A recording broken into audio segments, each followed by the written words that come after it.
15 biaya siluman dalam bisnis kuliner part 2. Yang ke-8, maintenance peralatan yang nggak bener, jadi bikin barang cepat rusak dan akhirnya keluar biaya yang nggak direncanakan. Kadang banyak sekali di antara kita nih sebagai owner, karena banyak kerjaannya, suka lupa ngecek peralatan secara rutin. Ini adalah salah satu hal yang sangat krusial teman-teman, di mana kualitas bahan baku itu tergantung dari kualitas peralatan yang kita pakai juga. Jadi jangan lupa maintenance peralatan dengan rutin ya. Yang ke-9, penggunaan packaging yang nggak sesuai sama prosedur. Teman-teman pernah nggak sih lihat kalau lagi jalan-jalan ke outlet, tiba-tiba ada cup plastik, isinya malah pulpen. Ini sering banget terjadi, bahkan di outlet-outlet gede. Padahal kita tahu, cup plastik itu kan untuk kebutuhan kita jualan minuman. Yang ke-10, penanganan limbah minyak yang nggak kekontrol. Ini biasanya karena kita nggak punya SOP nih teman-teman, bagaimana caranya menangani limbah dengan betul.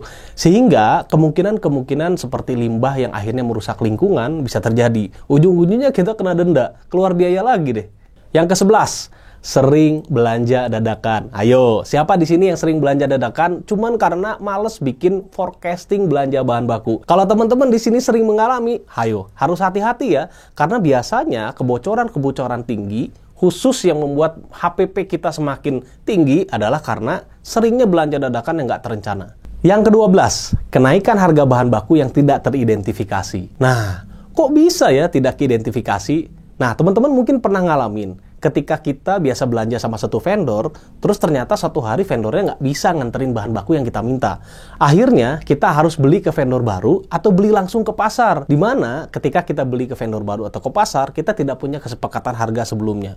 Ujung-ujungnya, kita beli harga lebih mahal dari vendor. Makanya, hati-hati ya kalau memilih vendor, pastiin barang yang disuplai sama vendor itu availability-nya selalu ada. Yang ke-13, belanja equipment nggak pakai rencana. Ini jadi salah satu problem yang pasti banyak dan sering dialami sama pebisnis kuliner.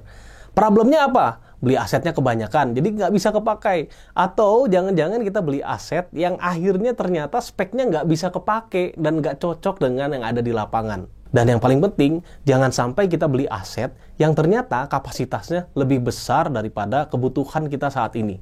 Yang ke-14, nggak paham sama aspek-aspek legal. Kita tahu nih, aspek legal adalah salah satu aspek paling penting pada saat kita menjalankan bisnis kuliner.